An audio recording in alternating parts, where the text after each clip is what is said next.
안녕하십니까.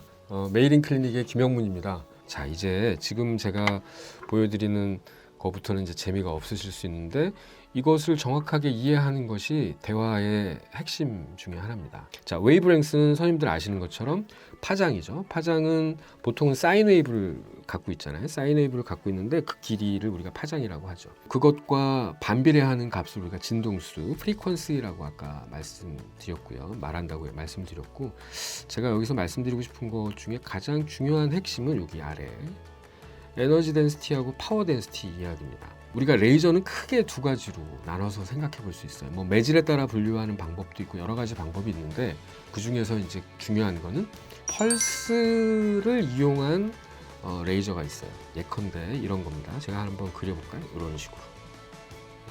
어떤 시간 개념의 어떤 에너지의 크기의 개념을 이용해서 레이저가 나오는데 펄스 듀레이션 동안만 딱 나오는 그런 레이저를 우리가 펄스 타입의 레이저 이렇게 얘기하는데요. 그렇지 않고 어떤 다른 레이저들은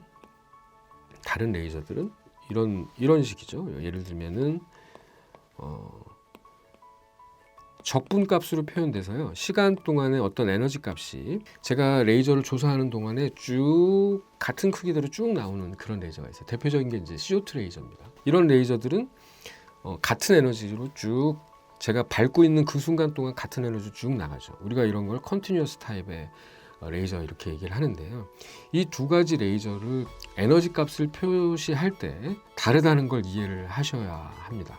그래서 제일 아래 보시면 여기 보시면 이제 그 에너지 덴시티라는 게 있고 파워 덴시티라는 게 있는데 에너지 덴시티는 보통은 이 컨티뉴어스 타입에서 쓰는 이야기입니다. 그래서 얘는 적분값이에요. 그대로 예를 들면 1초 동안에 100줄을 주면 100줄 곱하기 1초 해서 그 에너지 값을 우리가 에너지 덴시티라고 표현을 합니다. 단위 면적당 떨어진 에너지의 총량을 우리가 에너지 덴시티라고 얘기하고요. 자, 파워 덴시티라고 하는 건 뭐냐면 시간 개념이 포함되어 있어요. 그래서 어떤 특정 시간 동안에 특정 에너지 값이 떨어진 경우, 자, 이런 경우죠.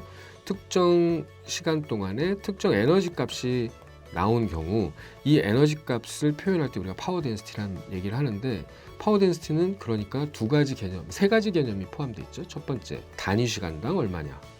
두 번째, 지금 나와 있는 스퀘어 센티미터라고 되어 있잖아요. 여기 보시면 스퀘어 센티미터라고 되어 있죠. 스퀘어 센티미터당 얼마냐. 단위 면적의 개념이 있고 그다음에 에너지의 양이 들어가 있습니다. 그런데 이제 다음 이야기로 가기 전에 요거 한번 보실까요? 에너지 덴시티를 우리가 영어로 radiant exposure 이렇게 얘기하죠. 파워 덴시티의 표현을 우리가 어떻게 하냐면 irradiation, irradiance, distance 뭐 이렇게 얘기를 합니다. 이상하죠? 레이저를 이야기하고 있고 우린 포톤을 이야기하고 있는데 갑자기 radiance라는 단어가 나왔어요. radiance 혹은 irradiance 이런 단어가 나왔어요. 이건 한국말로 말하면 방사능 조사하다 뭐 이런 뜻인데 뭐 갑자기 레이저를 얘기하다가 갑자기 방사능 얘기를 왜 하지? 라는 생각을 하시게 될 겁니다. 그리고 논문을 읽다 보시면 레이저 이레디언스, 이라디에이션 이런 표현들이 많죠. 근데 레이저를 왜 자꾸 또 레이저라는 그 단어의 약자의 제일 마지막 R이 라디언스잖아요. 뭔가 레이저는 방사능과 관련이 있나? 이런 생각을 하실 수 있거든요. 그것은 제가 조금 이따가 한번 설명을 드리도록 하고 이 파워 덴시티와 관계해서 선생님들께서 꼭 이해하셔야 되는 그림 하나를 소개하도록 하겠습니다. 아까 제가 파워 덴시티 안에는 세 개의 세 개의 팩터가 들어있다고 제가 말씀드렸는데 첫 번째는 시간 개념이 들어있고 두 번째는 면적, 단위 면적 개념이 들어있고요. 레이저가 조사되는 면적이 들어있고 세 번째는 에너지 값이 있다고 제가 말씀드렸는데 그것과 관련해서 우리가 한번 생각을 해보자고요. 지금 그림에서 보시는 것처럼 예를 들면 이런 겁니다. 다이아미터가 예를 들면 12 그러니까 그냥 우리 쉽게 생각해서 반지름이 10이라고 생각을 할게요. 레디어스가 12짜리가 있고요. 그거에 반으로 주는 경우를 우리가 6mm라고 얘기하겠죠. 또 반으로 주면 3mm로 줄 거예요. 이렇게 스팟 사이즈, 단위 면적, 우리 레이저가 조사되는 곳의 면적이 단위 면적이 반으로 줄어드는 상황이네요. 보니까 이렇게 단위 면적이 반으로 줄고 있는데 그렇게 되었을 때 같은 에너지, 같은 플루언스로 조사를 하게 되면 파워 덴시티는 어떻게 변할 것인가의 이야기입니다. 이게 무슨 말이냐면 우리 선생님들 아시는 것처럼 플루언스라는 개념이 있어요. 플루언스는 뭐죠? 플루언스는 단위 면적당 단위 면적당 스퀘어 센티미터당 어느 정도의 에너지가 들어가 있는지를 표현하는 방법을 우리가 플루언스예요. 그래서 예를 들면 1제곱센티미터당 제가 10플루언스를 썼다라고 주장을 하면 그러면 10줄을 쐈구나, 이렇게 단위 면적당 10줄을 쐈구나, 우리가 이렇게 이해하는 게 플루언스인데, 파워 덴시티는 시간 개념하고 면적 개념이 다 들어가 있다고 제가 말씀드렸어요. 그러면 자, 제일 위에 같은 경우는 어떻게 되죠? 요 면적은 1이니까 파이 r 제곱이 되겠죠? 파이 r 제곱이 됩니다. 이 면적은 파이 r 제곱이 돼요. 파이 r 제곱에 r이 12라고 가정을 해보자고요. 레디우스가. 그러면 파이 곱하기 12mm 곱하기 또 12mm 이렇게 표현이 될 거고요. 얘는 어떻게 돼요? 아래는 파이 곱하기 6의 자승이 될 거예요. 6의 2승 스퀘어가 될 거고요. 또 얘는 어떻게 돼요? 파이의 3의 제곱이 되겠죠.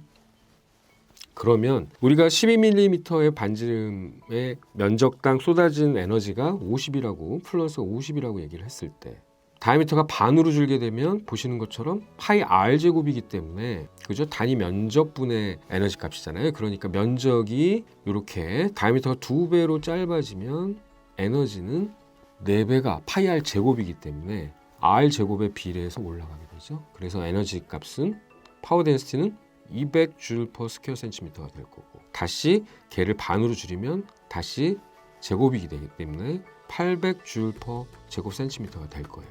즉 다이아미터가 반으로 줄면 줄수록 파워 덴시티 값은 4배로 증가합니다. 50에서 200, 200에서 800, 4배가 증가해요. 이건 뭘 뜻하냐면 아무 짓도 안 해도 선생님들께서 레이저의 스팟 사이즈만 가지고 스팟 사이즈를 반으로 줄여가면 줄여갈수록 파워 덴시티는 4배씩 는다.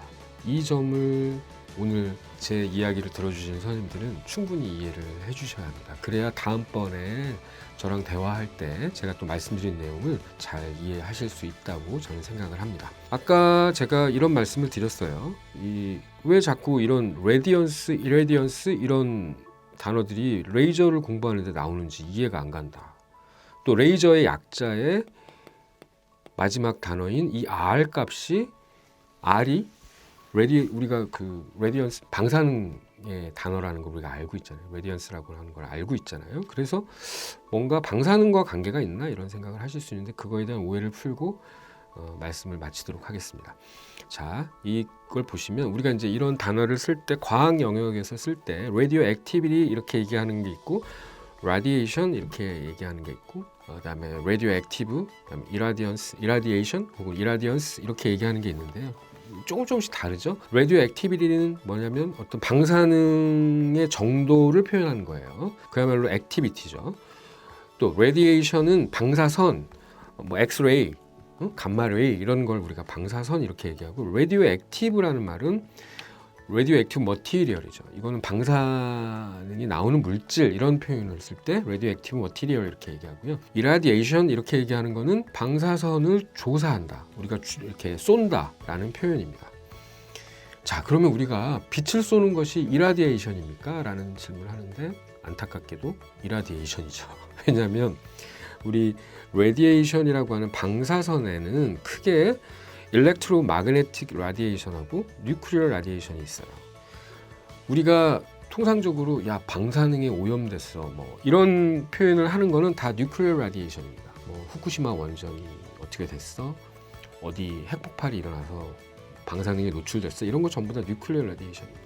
그런데 일렉트로마그네틱 라디에이션이라는 것도 있다는 거예요. 일렉트로마그네틱 라디에이션은 뭐냐면 일렉트로마그네틱 필드의 전자기파를 조사되는 경우에 우리가 일렉트로마그네틱 라디에이션이라고 편하게 이야기하고 있어요. 과학하시는 분들이. 그렇기 때문에 빛을 조사하는 것도 일렉트로마그네틱 라디에이션을 이라디에이션 하는 겁니다. 그 중에 일렉트로마그네틱 라디에이션은 다시 여기 보시는 것처럼 이오니제이션 라디에이션과 넌 이오니제이션 라디에이션이 있어요. 무슨 말이냐? 전리방사선, 비전리방사선 이렇게 얘기하죠.